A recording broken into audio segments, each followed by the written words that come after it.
À Toulouse, 100 femmes syndicalistes de Haute-Garonne des premières de corvée ont appelé à faire grève et à rejoindre la manifestation pour le droit des femmes.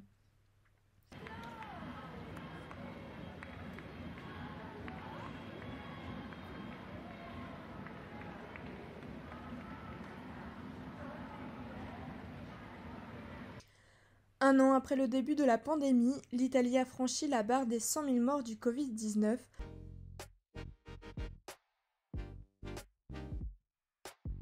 Le ministre italien de la Santé autorisera cette semaine l'administration du vaccin AstraZeneca aux plus de 65 ans et promet que cet été, plus de la moitié de la population sera vaccinée.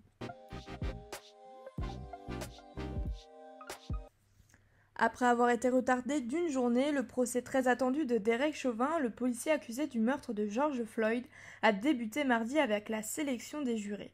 Une nouvelle étape judiciaire qui a lieu 9 mois après le drame ayant rouvert les plaies raciales aux États-Unis.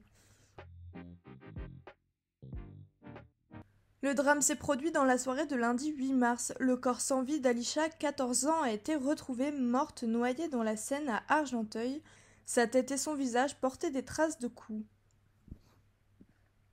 Après avoir discuté quelques minutes, le jeune homme qui était resté dissimulé se serait approché de la victime et lui aurait donné par surprise des coups au visage, lui aurait tiré les cheveux, puis lui aurait fait une balayette la faisant tomber au sol. Il lui aurait donné des coups de pied alors qu'elle était au sol, dans le dos et la tête. La jeune fille, quant à elle, n'aurait pas donné de coups à ce stade des investigations.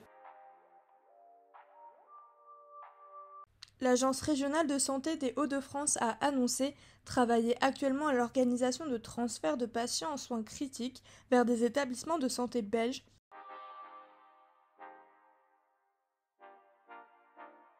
Les premiers vers l'étranger pour cette nouvelle vague de l'épidémie.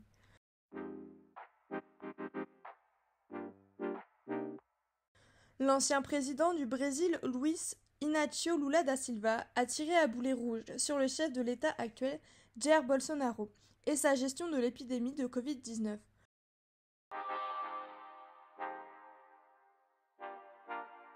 Lundi, un juge de la Cour suprême du Brésil a ordonné l'annulation de l'ensemble des condamnations de Lula pour corruption, le rendant potentiellement éligible à la présidentielle de 2022.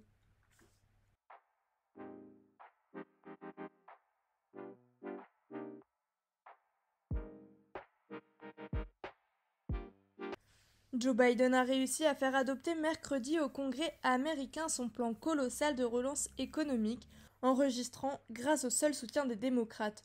Un succès majeur, 50 jours après son arrivée à la Maison-Blanche. La plupart des Américains auront droit à une aide directe de 1 400 $.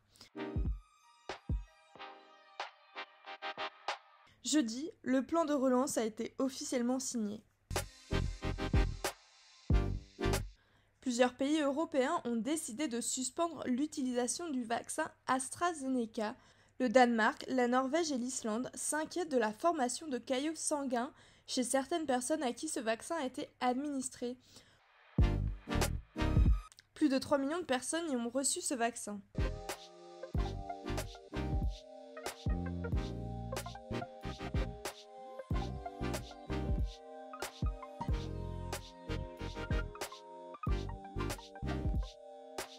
Neuf manifestants ont été tués en Birmanie où, selon un expert de l'ONU, la junte commet probablement des crimes contre l'humanité.